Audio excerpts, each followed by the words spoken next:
a todos. El día de hoy vamos a continuar nuestras charlas del servicio de neurocirugía. Como es costumbre, los jueves se los dedicamos a la cirugía cerebrovascular y endovascular. Y el día de hoy es el turno de la cirugía. El día de hoy, Sí.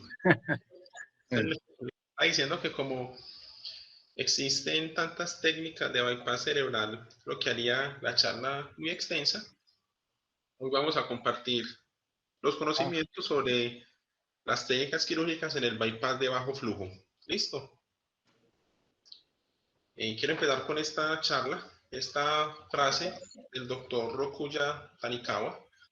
Él dice, la microanastomosis de las arterias intracraneales continúa siendo un procedimiento importante para salvaguardar el cerebro de los pacientes de complicaciones isquémicas debido a oclusiones intencionales.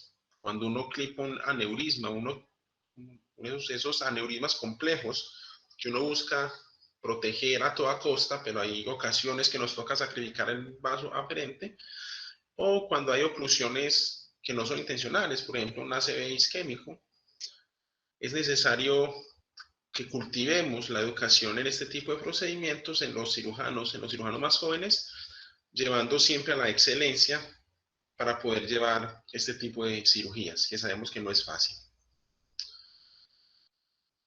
Yo pienso que para entender todo este tipo de técnicas es necesario recordar la historia, saber de dónde viene el bypass cerebral. El primer caso de un bypass con éxito se realizó el 30 de octubre de 1967 y lo hizo este doctor, este neurocirujano turco que se llama Gasil Yazargil. Él hizo un bypass en un paciente que tenía una oclusión completa de la arteria cerebral media debido a un síndrome de Marfan.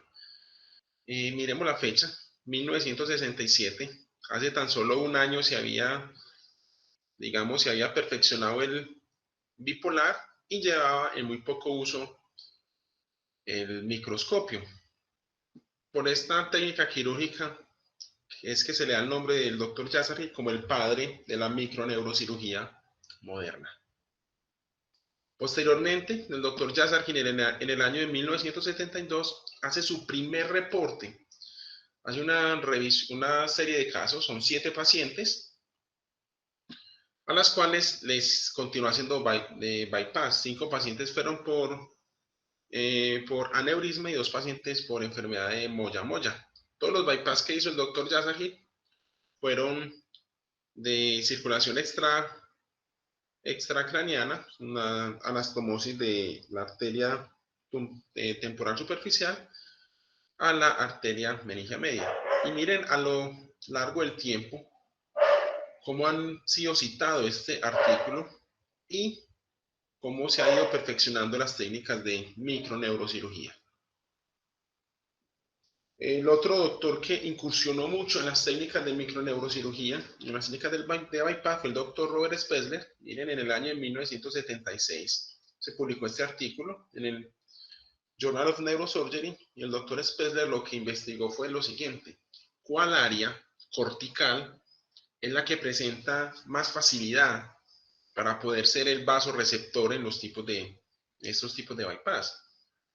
Él comparó los tres tipos de áreas que más se usaban en esa época. Era el área cortical del polo frontal, el área cortical del polo temporal y el giro angular.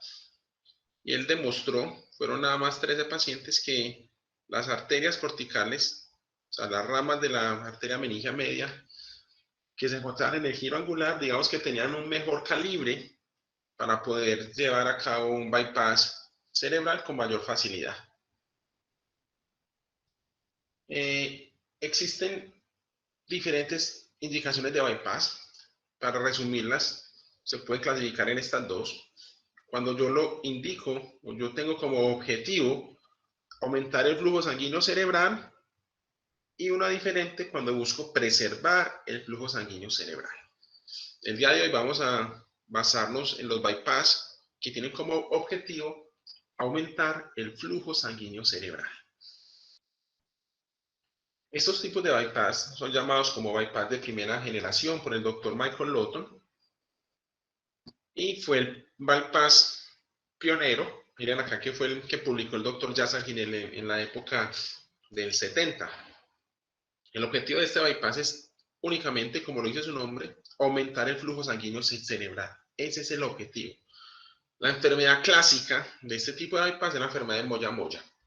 Acá les muestro un ejemplo de cómo funciona este bypass. Acá tenemos una arteriografía, un paciente con una enfermedad de Moya-Moya. Acá en este diagrama les muestro para los asistentes, de pronto algunos estarán preguntándose qué es una enfermedad de Moya-Moya. Miren acá, abajo les estoy mostrando una arteria, una circulación cerebral completamente normal. Miren acá como la arteria carótida tiene un calibre normal. Y miren en esta enfermedad de Moya-Moya cómo el calibre de la arteria disminuye. Entonces, si lo vemos acá, miremos que esta porción supraclinoidea de la arteria carótida tiene un calibre muy pequeño. ¿Qué sucede? El flujo sanguíneo cerebral debería llegar desde esta porción de la arteria carótida hacia los lóbulos cerebrales. Como tengo este calibre tan reducido, es de suponer que el flujo sanguíneo cerebral que viene por la arteria carótida interna va a estar disminuido. ¿En qué consiste entonces el bypass? ¿En qué consiste ese aumento del flujo sanguíneo? Miren, yo voy a hacer una anastomosis de la circulación de la arteria carótida externa, en este caso una rama, la rama distal, que sería la arteria temporal superficial, para que así la circulación no solo me llegue por la arteria carótida interna, sino también por la arteria carótida externa, pudiendo llevar circulación a los lóbulos cerebrales. Entonces miren cómo este bypass no preserva el flujo, sino que lo aumenta, porque el flujo continúa siendo por la arteria carótida interna y yo le estoy sumando al flujo cortical, flujo de la arteria carótida externa, aumentando el flujo, está recibiendo flujo por ambas arterias carótidas. Acá vemos como en el flujo sanguíneo cerebral es la clave en este tipo de bypass. Sin embargo, hemos mencionado que la enfermedad clásica es el Moya-Moya. Acá vemos como el doctor Lotton, una de las autoridades mundiales en este tipo de procedimientos quirúrgicos, nos recomienda, nos muestra su experiencia con otras enfermedades en las cuales él usó un bypass de bajo flujo, un bypass de primera generación. Miren acá como la enfermedad de Moya-Moya continúa siendo casi la mitad de los casos, de las indicaciones de este tipo de bypass, pero miren enfermedades, digamos, un poco más complejas como son aneurismas, oclusiones completas de la arteria cerebral media y enfermedades, digamos, más que se inventan menos frecuentemente, como la necesidad de hacer un bypass en un tumor de base de cráneo extenso, donde para yo lograr hacer una resección completa, deba sacrificar la arteria aferente, o en malformaciones vasculares, donde igualmente para lograr hacer una resección completa de la malformación tenga que sacrificar alguna arteria. Entonces miren cómo no es únicamente la enfermedad de Moya-Moya, sino que existen otras enfermedades. El día de hoy quiero que nos centremos más que todo en las más frecuentes, que son el Moya-Moya y la oclusión de aneurismas cerebrales complejos. Este es el objetivo final del bypass. Acá vemos cómo hay un vaso donante y un vaso receptor, por lo cual yo estoy simplemente aumentando el flujo para que a través del vaso donante irrigue la corteza cerebral. Miremos aquí cómo son de diferentes los calibres de estas arterias. Miren, acá les estoy mostrando en un recuadro rojo el diámetro de la arteria temporal superficial. Miren que es alrededor de 2 milímetros.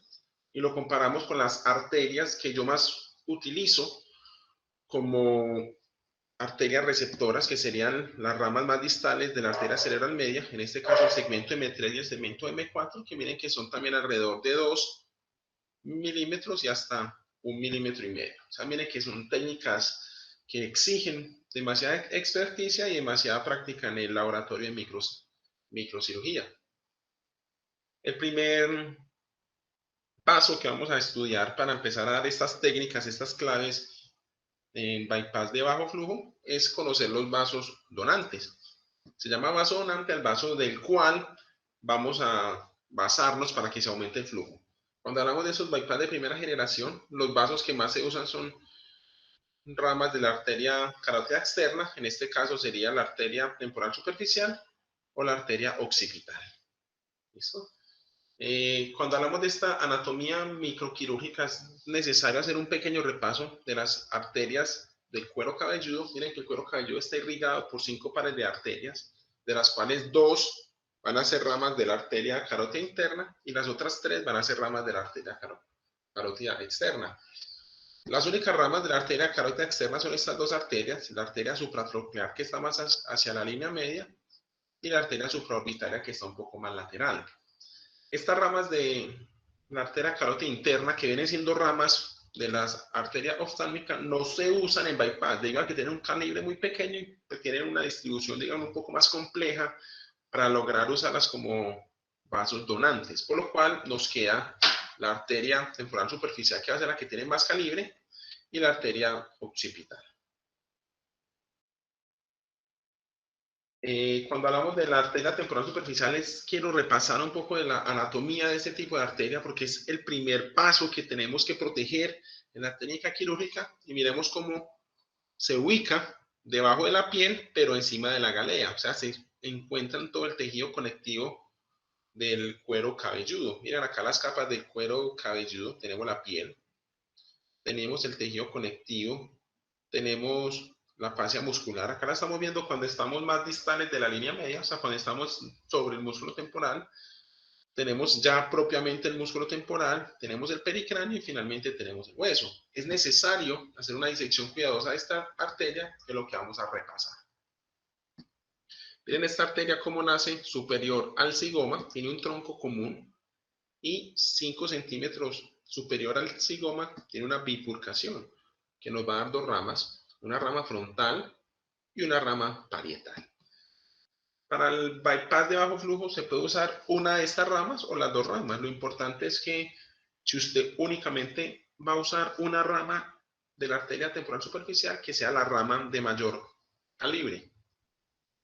Un tipo de incisiones puede ser una incisión recta o puede ser una incisión curva.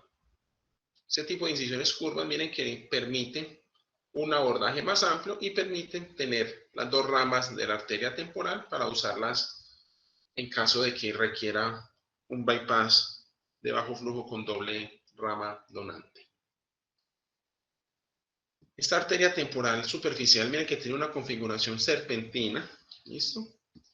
Tiene unas ramas que son anteriores y posteriores, pero nunca va a tener ramas mediales. Es decir, cuando digo que no tiene ramas mediales, miren que durante la disección yo me puedo encontrar la arteria, recuerden que está en el tejido conectivo, tiene una rama medial, perdón, tiene una rama posterior y una rama anterior, pero nunca tiene ramas mediales. Por lo cual yo estas ramitas anterior y posterior las debo coagular y cortar, pero tengo que tener cuidado de hacer una buena disección medial y estando tranquilo de que aquí no va a tener una rama medial que se dirige hacia el músculo temporal. No existe. ¿Listo? Sí existen, digamos, algunas ramas que van a ser laterales, que en caso de presentarse también se podrían coagular y cortar, recordando siempre hacer una disección microquirúrgica y teniendo un corte distal a la arteria temporal superficial para evitar daños al inicio de la cirugía. Bueno, una forma fácil de ubicar esta arteria temporal superficial es dejarla en el colgajo de piel, ¿listo? Y buscar primero la vena temporal superficial. La vena temporal superficial acompaña a la arteria temporal y tiene un mayor calibre y no tiene esa forma serpentina que la haría, digamos, más fácil de diferenciar de la arteria. Entonces, si yo encuentro la vena temporal superficial, ya sé que al lado va a estar recorriendo la arteria temporal superficial. Cuando ya tengo ubicado, mira, esto es lo que les decía, cómo se debería hacer el corte de estas ramas de la temporal superficial, que se hacen con bipolar. Generalmente se evita hacer uso de microtijeras en este espacio para proteger el vaso donante, para evitar, digamos, complicaciones en las cirugías muy tempranas. Listo. Además de que esta disección con bipolar nos va a mantener el campo limpio y seco. Acá les voy a dar una clave que debemos recordar siempre, es que cuando yo haga la disección de la arteria temporal superficial siempre la debo mantener rodeada de una capa de tejido conectivo protector alrededor de la arteria. ¿Por qué? Cuando usted saque la arteria la debe sacar así, con esta capita de tejido conectivo, porque mire la ventaja que nos va a dar. Esa ventaja es que nos aumenta, nos permite como estirar esa arteria. Listo, miren acá cómo vemos la medición desde esta boquilla de la arteria temporal superficial hasta esta rama anterior, que es igual a la que tiene esta arteria en la cual se le quitó todo el tejido conectivo. Por lo cual vemos que esta arteria que está arriba se puede estirar con este delta a un mayor tamaño. La clave va a ser siempre esto: hacer una disección con un tejido conectivo protector. Después de tener, digamos, la disección del colgajo de piel y tener disecada la arteria temporal superficial, el próximo paso va a ser la disección del músculo temporal. Miren acá, en el año de 1996, el doctor Oikawa va a explicar cuáles son las causas de tener una atrofia del músculo temporal, que son una denervación, son tener una pérdida del soporte sanguíneo. Ya vamos a ver cuál es el soporte sanguíneo principal del músculo temporal, hacer una tensión muscular inadecuada durante el cierre o hacer una lesión de las fibras musculares. Desde el año de 1996 nos van a decir, la manera adecuada de hacer una disección es una disección que se empiece desde inferior hacia superior, igualmente desde posterior hacia anterior. Siempre debe ser una disección Roma con un disector de Paintil o un disector de FRIR. ¿Por qué? Porque tenemos que proteger al músculo de la denervación y del robo sanguíneo.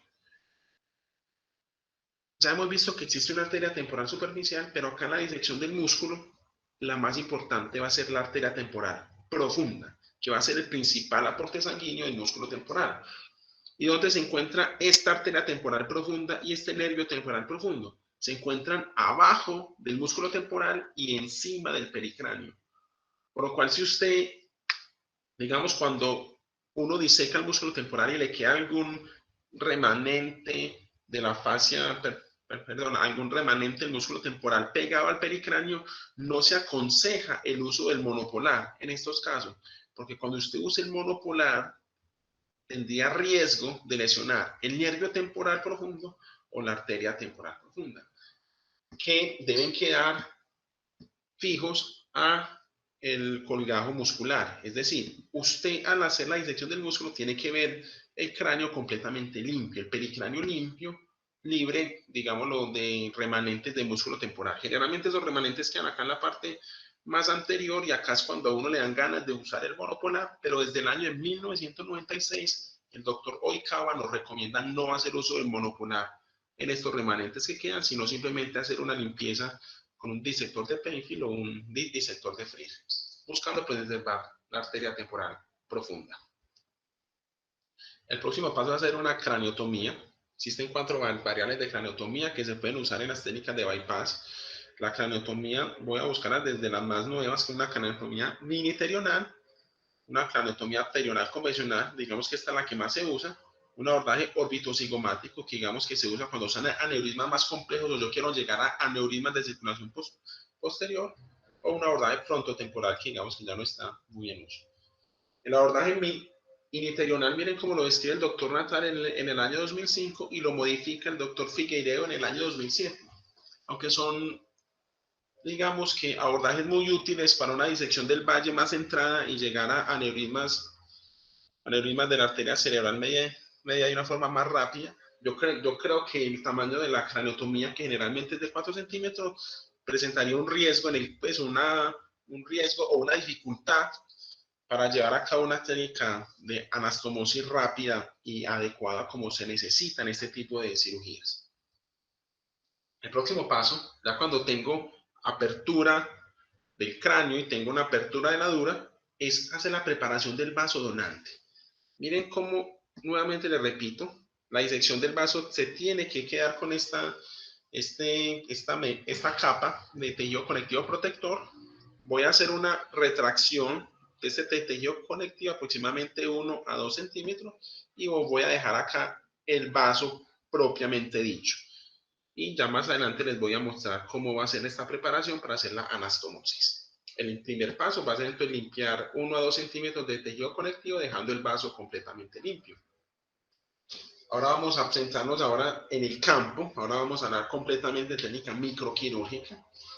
El vasoreceptor, en este caso les voy a explicar que se debe escoger según la patología por la cual voy a realizar el bypass. Es decir, cuando voy a hacer un bypass para un aneurisma complejo, el vasoreceptor va a ser la arteria eferente del aneurisma, y cuando es una enfermedad de moya-moya, el vasoreceptor va a ser el vaso cortical de mayor tamaño.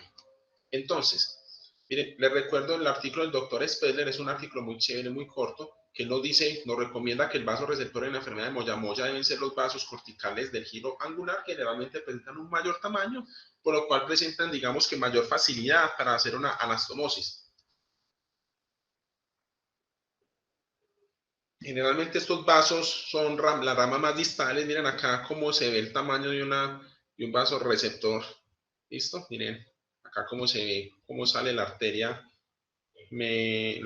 cerebral media del valle y cómo empieza a ser la rama cortical. Listo, generalmente son las ramas distales M4 o M3, y la otra clave que voy a dar en estas técnicas microquirúrgicas es siempre hacer una disección aracnoidea. ¿Por qué? Miren que los vasos están completamente fijos a la pía madre y a la aracnoides, pero si usted libera la aracnoides, que es como esta capita blanquita que se muestra alrededor del vaso, usted puede tener una movilidad del vaso, lo cual le permitiría mayor facilidad para hacer la técnica de anastomosis. En el año 2017, el doctor Lotton, que los que no conocen, fue alumno del doctor Spessler, nos va a dar, digamos que unas claves para encontrar el vasoreceptor en los aneurismas complejos. Hoy nos vamos a fijar en este flujograma, pero el día de hoy únicamente en este. Miren acá, él nos dice, cuando usted tenga un aneurisma complejo distal a la bifurcación, y si esa lejanía de la bifurcación ya está en el opérculo, el vaso aferente se tiene que ser el vasoreceptor para hacer un bypass de bajo flujo. Miren acá que los otros aneurismas, si son prebifurcación o la bifurcación, él ya no utiliza, digamos que anastomosis con la arteria carótida externa, sino que ya utiliza bypass de alto flujo. Es decir, para los que no han entendido cuál es el vasoreceptor en los aneurismas, acá les pongo un dibujo. Miren acá cómo tengo un aneurisma distal a la bifurcación. ¿Listo? Miren la bifurcación acá. Como está distal a la bifurcación, el vaso eferente, miren cómo va a ser completamente cortical. Miren que es una rama M4. O sea, a esto me refiero con vaso aferente. Miren que está llenando el aneurisma, y esto es un vaso eferente.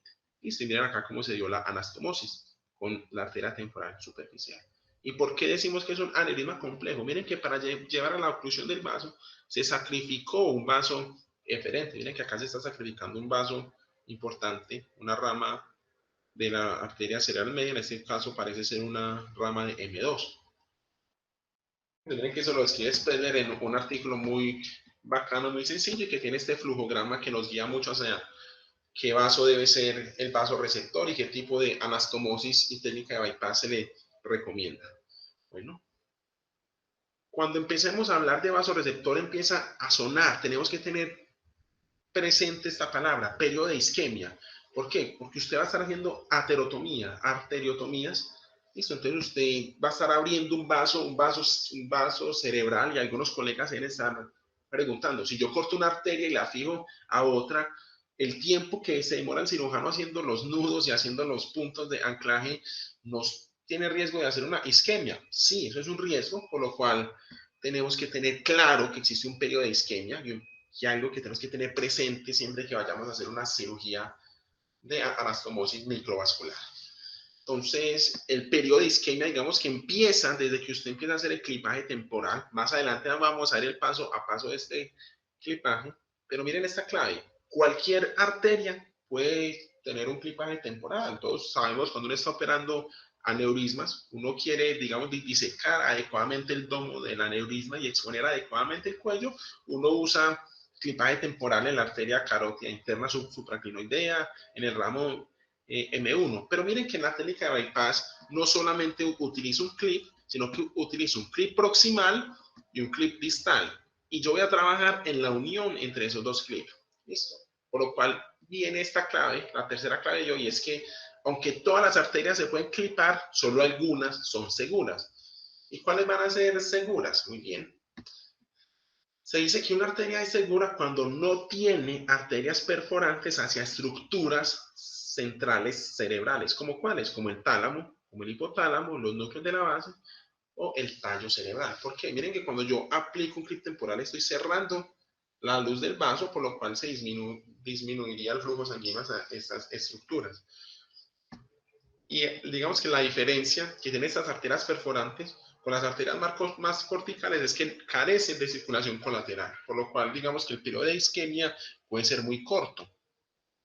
Entonces digamos que son seguras de recibir un clip temporal las ramas de la arteria cerebral media desde M2 en adelante, es decir, M2, M3 y M4, lo mismo que para las ramas de la arteria cerebral anterior y la arteria cerebral posterior. Y no son seguras M1, ¿por qué? Porque M1 tiene las perforantes, que serían las lenticuloestriadas laterales, que van a dar irrigación a los núcleos basales, la arteria A1 y el complejo de arteria comunicante. ¿Por qué? Porque las perforantes van a ser la arteria recurrente de Hübner y las arterias lenticuloestriadas mediales, que van a dar irrigación al hipotálamo y al núcleo candado, y el segmento P1 de la arteria cerebral posterior, que digamos que nos va a dar las tálamo perforantes, que van a ir al tálamo, por lo cual digamos que no es muy seguro usar un clip temporal en ese tipo de ubicación. Muy bien. Vamos a ir entonces a preparar el campo. Ya vamos a empezar a hacer los puntos, cómo se prepara el campo, cómo se hace la arteriotomía. Muy bien. El objetivo principal de preparar el campo es ahorrar tiempo. ¿Por qué? Si usted prepara su equipo, prepara los clips, prepara la sutura, que en el quirófano tengan todo listo, que usted tenga también todo listo desde la posición. Miren que uno tiene que tener una posición adecuada para tener una adecuada visualización. El tiempo en el cual usted va a poner el clip temporal en estas arterias va a ser menor. Listo. La ventaja que tiene utilizar estas ramas corticales, generalmente M3 y M4, es que como tienen tanta circulación colateral, digamos que el periodo de isquemia es más permisivo. Hay algunos autores que mencionan incluso que no existe por tanta circulación colateral que presentan estas arterias. ¿Listo? Entonces la clave va a ser ahorrar tiempo para poder hacer el bypass de una forma segura, tranquila, pero siempre fluida y rápida. ¿Listo? Entonces la preparación del campo, vamos a dividirlo en estos dos pasos. Primero hay que preparar la arteria donante. Entonces, haga la apertura en boca de pescado antes de poner el clip temporal. Ponga el primer punto de sutura antes de poner los clip temporal. Y luego váyase para la arteria receptora, que usted debe ubicar un separador antes de poner los clip temporal. Haga una marcación con un marcador estéril o con un azul de metileno antes de poner los clip temporal, y siempre hágale disección aracnoidea que le permita mover el vaso en cualquier dirección para que usted se sienta más cómodo durante la anastomosis. Muy bien, entonces la preparación del vaso donante. Miren, nos devolvemos a esta diapositiva. Recuerden siempre limpiar el vaso 1 a 2 centímetros, dejar el vaso completamente limpio, pero siempre también protegido de ahí hacia atrás de ese tejido conectivo. Listo, vamos a hacer una apertura en boca de pescado. ¿Y por qué? Miren acá, cuando yo hago una apertura completamente recta, miren el área, como la circunferencia, cómo se mantiene. Cuando hago una apertura oblicua, miren este corte oblicuo acá, que se muestra así, oblicuo, como la circunferencia aumenta por 2, pero si yo además de un corte oblicuo, le hago acá una apertura en boca de pescado, ya el área no va a ser de un círculo, sino que va a ser de un cuadrado. Listo, por lo cual, cuando yo hago este tipo de arteriotomías, la circunferencia se me aumenta el doble, pero el área se me cuadruplica. ¿Listo? O sea que va a ser mayor el flujo sanguíneo y va a ser mayor los puntos de anclaje que yo tengo para hacer la anastomosis. ¿Listo? Cuanto a la preparación del vaso receptor, miren, yo tengo que poner un separador. Tiene que ser un separador de color. ¿Listo? ¿Por qué? Porque miren que aquí vemos la arteria, en este caso sería una M3, miren cómo se ve completamente roja, pero esto es rojo porque tiene flujo sanguíneo. Miren que cuando yo pongo un clip temporal acá y otro clip temporal acá, y yo hago la arteriotomía, el vaso cobra su verdadero color, tiene un color completamente translúcido, por lo cual si yo no tengo un separador, me va a ser casi imposible poder llevar a cabo la anastomosis. ¿Listo? Entonces tiene que poner un separador debajo del vaso para yo poder poner los puntos y una marcación para la arteriotomía. Bueno, la arteriotomía generalmente la que se usa en este tipo de bypass es una arteriotomía lineal, pero miren que para otro tipo de bypass se pueden usar diferentes tipos. Listo, ya esto ya acá en adelante son para arteriotomías con anastomosis termino-terminal, en este caso anastomosis terminolateral. Son los tres tipos de anastomosis que existen. Una anastomosis terminolateral, anastomosis latero-lateral y anastomosis termino-terminal. Para este bypass de bajo flujo se usa este tipo de anastomosis que es termino-lateral. Prepare su equipo, utilice sus micropinzas, pueden ser pinzas relojeras, sus castroviejos. Generalmente prefiero un castroviejo curvo porque nos permite tener una mayor visualización de la aguja. Tenga lista la aguja que va a usar, el tamaño de la sutura, generalmente 10-0 o 9-0 cuando necesito más tensión. Haga movimientos finos, es decir, generalmente solo con los dedos, no tanto con toda la mano, y ojalá que no se mueva del codo hacia atrás. Listo, los movimientos son de pronosupinación.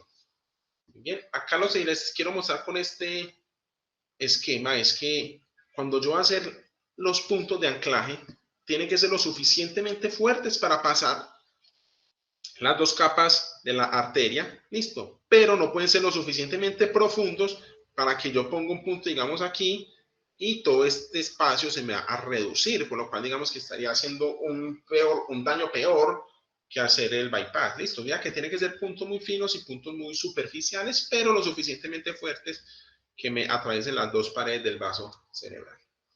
Bueno, ¿cómo hacer la secuencia de la sutura? Entonces vamos a hablar de un glosario. Tenemos un punto de talón, un punto de pie, existen puntos de anclaje y puntos mediales. ¿Por qué se dice punto de talón y de pie? Cuando uno hace una apertura o una arteriotomía en forma de boca de pescado, digamos que ese vaso queda con la forma de una bota. Entonces el punto talón es como el punto, como si yo le estuviera poniendo un punto a una bota en el talón, y el punto del pie es como si le estuviera poniendo un punto en el pie, que en este caso sería acá, en los dedos, pues, en la bota. ¿Listo? Entonces el punto talón en este tipo de anastomosis es el primer punto que se debe hacer. Este es el que yo les recomiendo que lo hagan antes de poner el clipaje temporal, o sea, durante la preparación de su vaso donante, usted debe hacer este punto. ¿Cómo se hace? ¿Qué es esto que les estoy mostrando acá? Out, in, out. Vamos a verlo con un esquema. El primer punto es afuera, mire, out, va a ir de afuera hacia adentro, in, mire, en la arteria donante, out, afuera, in, hacia la luz del vaso. Luego voy hacia la arteria receptora, desde adentro, in, adentro por la luz del vaso, y salgo afuera, out, haciendo este movimiento. ¿Listo? Vamos a repetirlo. Si yo hago en la arteria donante, el primer punto es afuera, salgo en la luz del vaso, luego voy a la arteria receptora y lo hago en la luz del vaso, in, y salgo hacia afuera, out. ¿Por qué? Cuando yo hago este movimiento en el punto talón, voy a hacer que esta arteria donante, en este caso la temporal superficial, rote y ya esté completamente luz con luz para poder hacer los otros puntos. El segundo punto que se hace es el punto de pie, listo. Y vamos a ver cómo se ajusta bien este punto para tener una adecuada anastomosis. ¿Listo? Ahorita repasamos esto. Entonces tenemos acá estos puntos de seguridad. Miren que cuando yo ya tengo dos puntos de anclaje, que cuando usted hace apertura en boca de pescado, los puntos de anclaje son el punto en talón y el punto en pie, usted puede hacer un punto de seguridad. Este punto de seguridad, la clave es hacerlo en dos pasos, es decir, cada vaso se coge por separado. Paso un punto, o sea, en dos tiempos. Paso un punto en el vaso donante, la arteria temporal superficial, lo saco y nuevamente paso un punto pues ya en el vaso receptor. Listo, como haciendo un attachment, haciendo una seguridad a este punto de anclaje. No se debe hacer pasar un punto continuo que de una sola puntada le coja la arteria temporal superficial y la arteria receptora. ¿Por qué? Miren que cuando yo hago esos puntos así continuos, me estoy aumentando la distancia entre el punto de anclaje y el punto de seguridad. Mientras que si yo lo hago en dos tiempos, este punto me queda más cerca, asegurándome la anastomosis. ¿Listo? En cuanto a la pregunta de si se deben hacer puntos continuos o puntos discontinuos, digamos que el doctor Lotton, incluso el doctor Natal, el doctor Rokuya Tanikawa, el doctor Mura recomiendan lo siguiente. Si usted va a hacer un bypass de bajo flujo, o sea, si usted va a hacer un bypass de arteria temporal superficial, arteria cerebral media, haga puntos discontinuos, haga cuantos puntos sea capaz de hacer. Generalmente no son tantos como se muestran en esta imagen. Uno generalmente hace punto de anclaje, que sería el punto en talón, punto de anclaje, que sería el punto medial, perdón, el punto de anclaje de acá, que sería el punto en pie, y hace dos puntos mediales. ¿Listo? Generalmente uno no hace tantos puntos, uno puede hacer 5, de pronto 6 puntos, pero no son tantos como se muestran aquí. Entonces, si va a hacer un bypass de bajo flujo, haga puntos discontinuos, pero si va a hacer esos bypass de alto flujo, donde usted saca la arteria radial o la vena safena y la une a la arteria carótida externa, sí se recomienda hacer puntos continuos. ¿Listo? Luego, cuando ya llevo todo el bypass, o sea, ya tengo todos los puntos fijos, debo evaluar la permeabilidad de ese bypass, ver si ese bypass sí quedó permeable y si sí está pasando adecuadamente el flujo, por lo cual se tienen que retirar los clips temporal y se tienen que retirar en este orden, únicamente en este orden. ¿Por qué?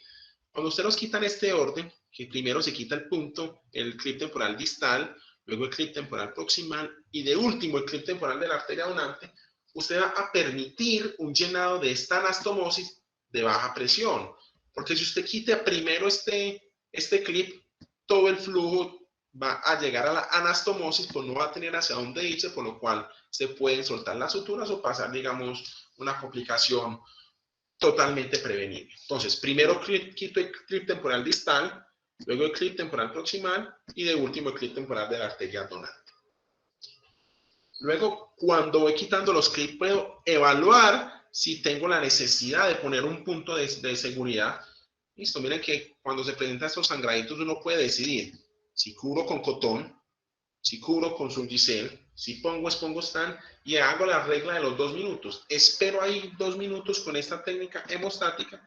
Si después de 2 minutos el sangrado se controló, no hay necesidad de hacer otro punto de seguridad, pero si después de 2 minutos continúa un flujo continuo de sangre, se puede hacer un punto de seguridad.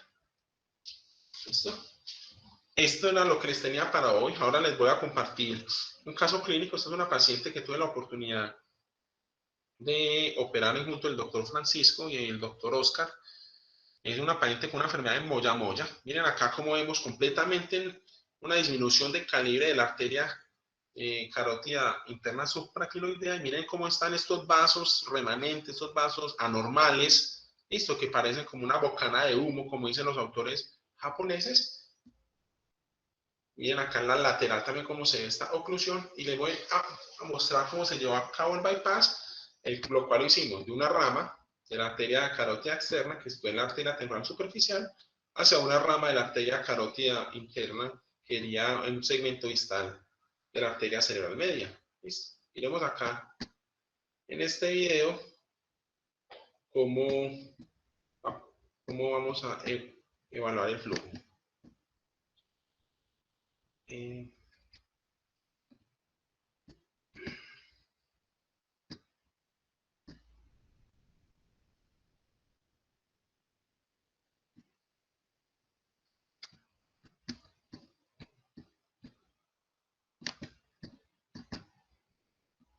Ahí están viendo el video. Sí, el video se ve, pero no está corriendo. A ver.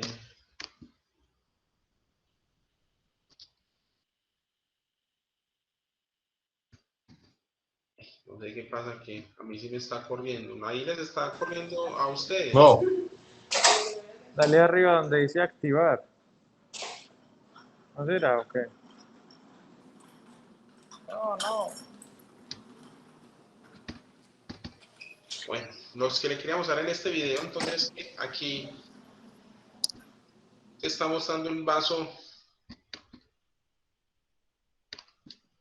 donante, que es la rama de la arteria carótida externa, listo, la arteria temporal superficial. Miren acá cómo estamos inyectando solución salina y cómo la solución salina pasa del vaso donante al vaso receptor, llenándose completamente y sin fugas a partir de la anastomosis. No sé qué habrá pasado, que en los videos pues, siempre los prepara acá, pero nunca funciona. Muy bien. Quiero terminar la charla con esta frase del doctor Michael Lotton, una de las autoridades mundiales en cirugía cerebrovascular, digamos una de las personas que más bypasses lleva en el mundo.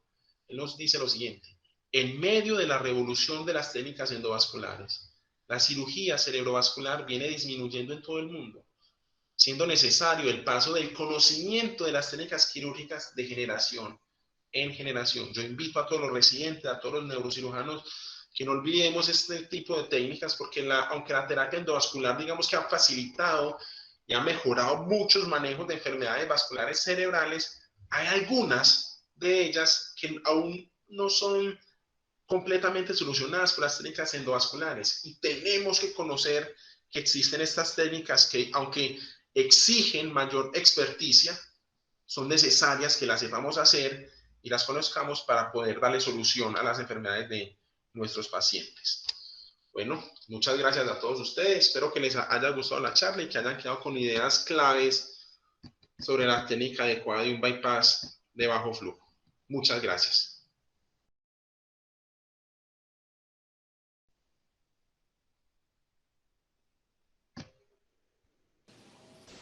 Deja la fotico, Felipe, de la del videito. Ya la pongo.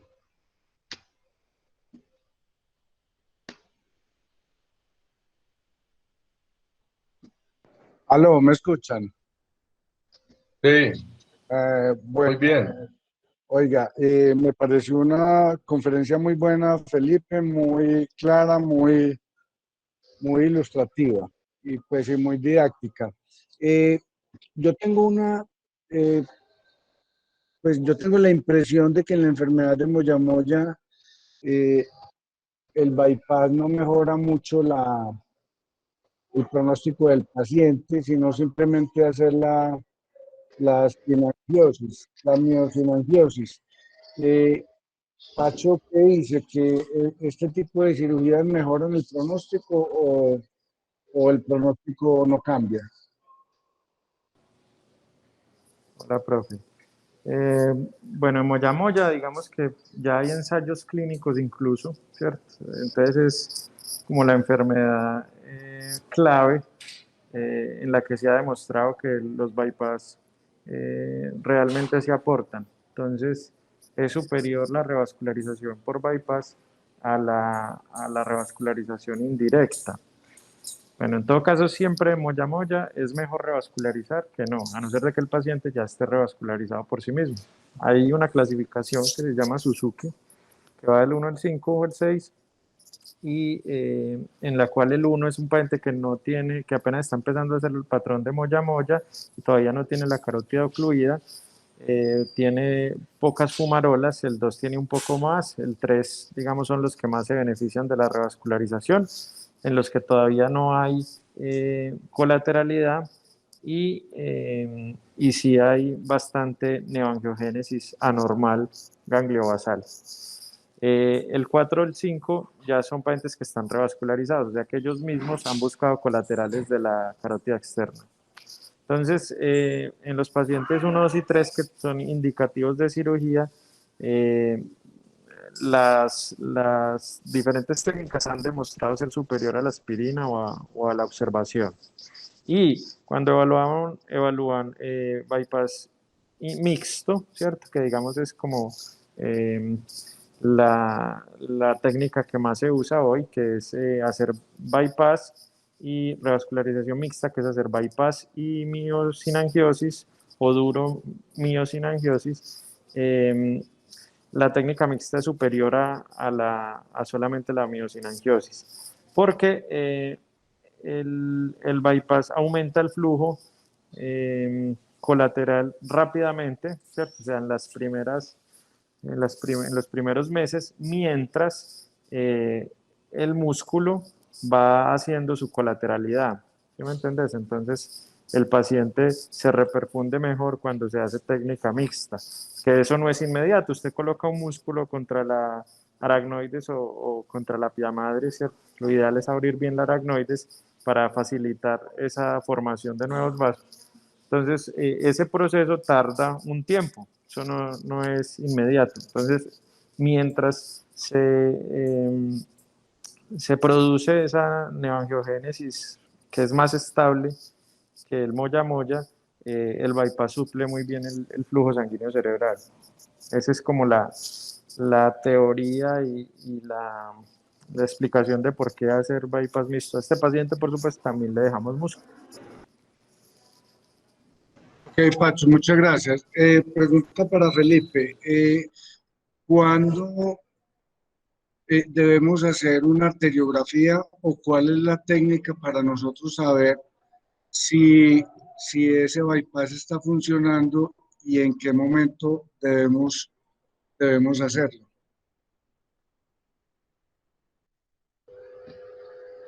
Profe, hola, digamos que es indispensable tener tanto una arteriografía no solo posoperatoria, sino una arteriografía preoperatoria. Digamos que aunque las complicaciones inmediatas, que eso ya lo ha mencionado Oscar en otras charlas de síndromes de hiperperfusión, se pueden ver en las primeras 24 a 48 horas, el tiempo ideal para ver cómo está funcionando ese bypass generalmente es a partir de los 3 meses. Listo, pero digamos que uno, además de tener una arteriografía posoperatoria en las primeras 24 a 48 horas, también se recomienda tener no solo arteriografía de control en los primeros 3 meses, sino también estudios de resonancia magnética, buscando no solo ver si el bypass está funcionando, sino que no hayan aumentado los espacios o las áreas de isquemia cerebral con las secuencias de perfusión. Ok, gracias. Y también le quiero preguntar a Pacho, vamos a suponer un caso complejo de un aneurisma distal que sea inoperable y que sea de difícil tratamiento por terapia endovascular y tomamos la decisión de hacer un tipo de estos bypass, pero el aneurisma no está roto. Entonces, hacemos el bypass y en qué momento debemos ligar la arteria proximal, cuando estemos seguros que el bypass está funcionando o lo haríamos en la misma cirugía. Sí, en ese caso, Nachito, la idea es en la misma cirugía, ¿cierto? O sea, eso se llama un bypass profiláctico. Hay, digamos, distinta concepción de su plan quirúrgico. Entonces, hay momentos en los que usted necesita el bypass porque ya presentó la complicación. Hay momentos en los que usted prevé que para excluir ese aneurisma necesitará ocluir una rama que sale de allí. Entonces, la idea es que usted primero hace el bypass y luego cierra el aneurisma con la rama que usted tenía planeado sacrificar. Es interesante, digamos, esta técnica que usamos de comprobar la permeabilidad del bypass con la solución salina, porque saben que en esto, pues todo lo que uno mira por fuera, la gente que tiene gran experiencia usa la indocianina, pero acá en Colombia no la tenemos disponible.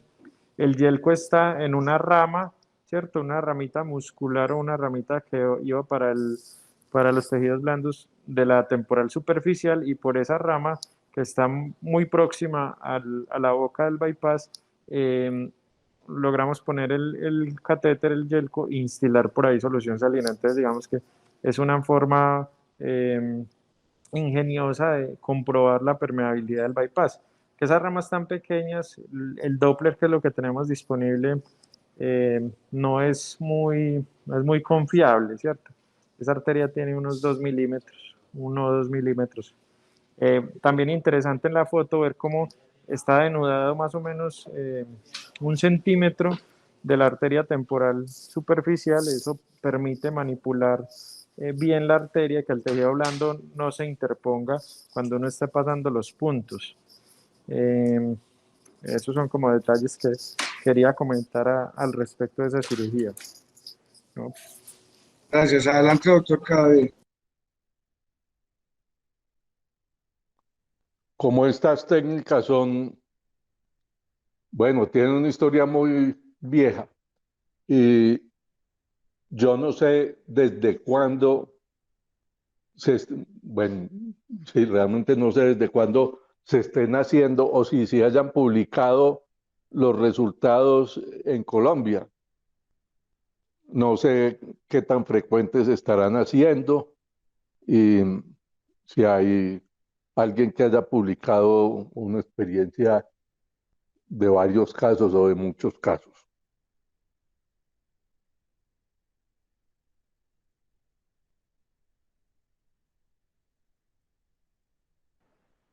Mientras Pacho contesta esa pregunta, aquí la doctora Laura Bonilla, que es una interna que está como muy preocupada por todos estos temas, me pregunta que si el test de oclusión tiene alguna utilidad, y me parece una pregunta interesante porque, eh,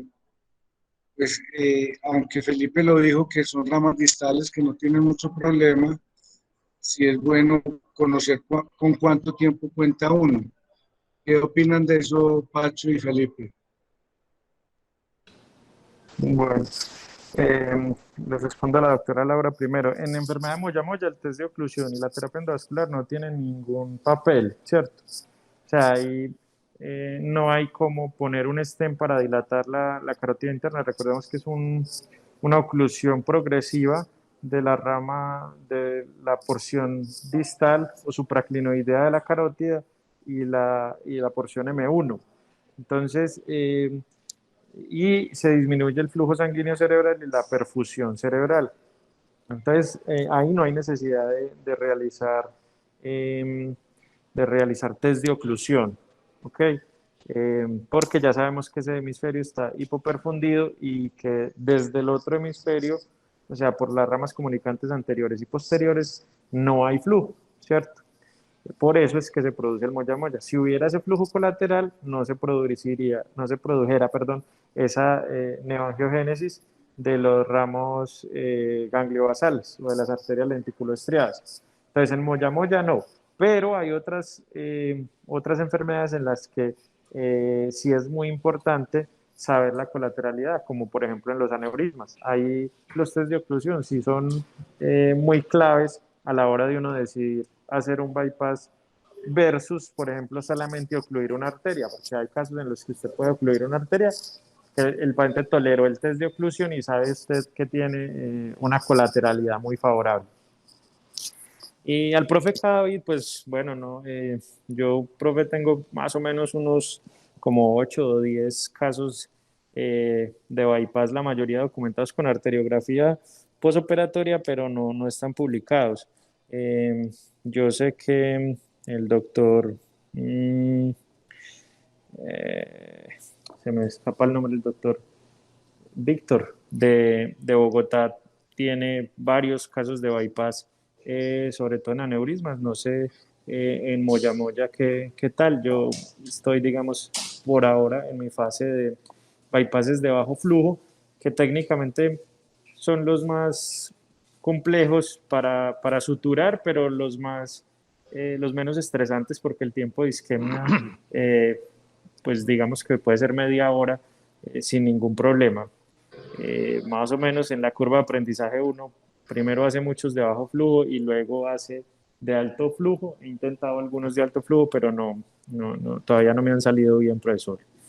Esa es como mi experiencia y lo que yo sé que se hace, o de las personas que lo hacen aquí en Colombia. No sé si haya alguno más. El doctor Víctor Hugo, es Víctor Hugo Bastos, perdón. Bueno, eso para mí tiene importancia porque mide la velocidad con la que nos actualizamos en las técnicas.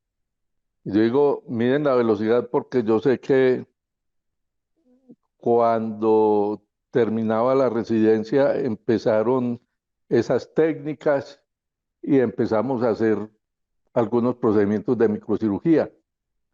Y después yo al menos hice 2 o 3 intentos de anastomosis sin éxito, pero eso es importante porque uno dice, bueno, una técnica se demora en implantarse a veces como 15 o 20 años o más. Y finalmente resulta uno o algunos que la van haciendo y la perfeccionan.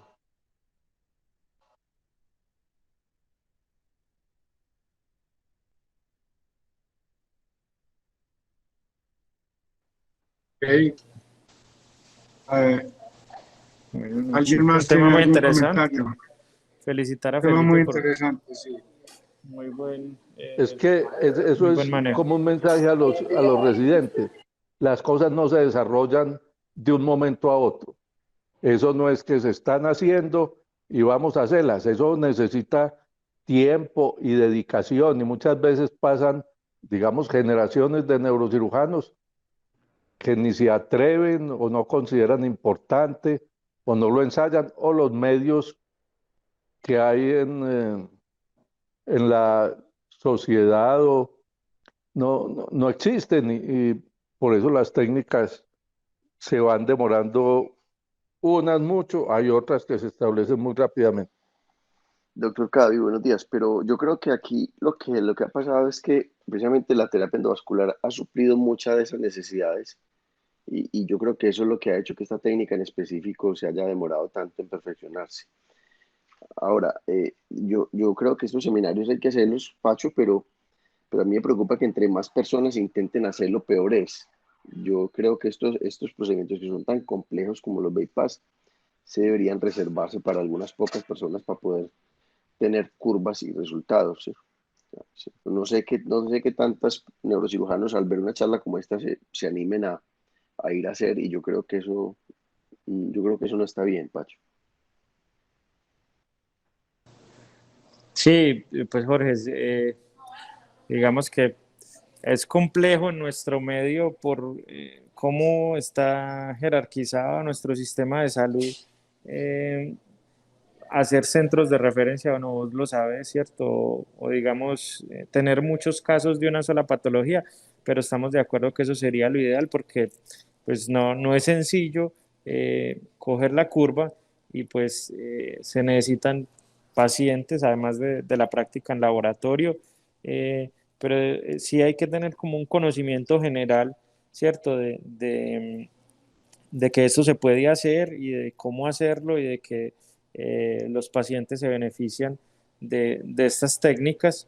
Eh, entonces, sí, yo estoy de acuerdo con vos que eso sería lo ideal, pero eh, sabes también que es difícil llegar a eso. Pero bueno, seguimos haciéndolo y hay que dedicarle tiempo a la práctica. Y bueno, habrá gente a partir de esto que se interese y que se interese tanto que lo pueda hacer mejor cada día o mejor de lo que yo lo hago. Esa es como la idea o mi concepto, que puedan haber personas o de los residentes salgan algunos que puedan dominar muy bien la técnica y beneficien a mucha más gente. Pero esta es una técnica de perfeccionamiento de las técnicas quirúrgicas. Entonces, como parte del entrenamiento, sí es importante. Sí, además que no siempre va a ser una cirugía electiva. A veces uno puede necesitar un bypass, Jorge, en una urgencia, ¿cierto? Usted puede estar resecando un tumor y tener una lesión vascular y entonces es importante por lo menos que usted sepa manejar el castroviejo y poder suturar con un 9 o 10 ceros un punto a un desgarro de una arteria. Eso puede ser salvador para el paciente y para usted como cirujano. Entonces, eh, yo creo que es importante tener como esos conceptos que lo pueden ayudar a uno mucho en caso de una urgencia que a todos se nos ha presentado, pues al cual todo neurocirujano ha tenido lesiones vasculares. Entonces, si usted tiene algún entrenamiento en cómo solucionar ese problema, pues eso va a ser muy bueno para usted y su paciente.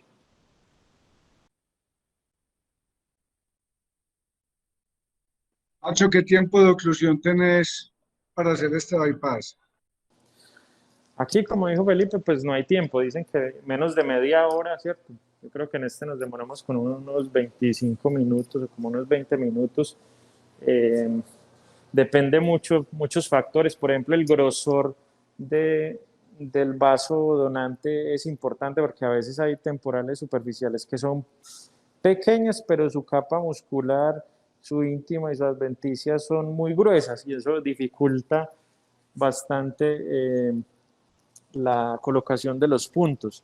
Entonces, hay pacientes más sencillos y otros más complicados, pero más o menos el promedio debería ser menos de media hora.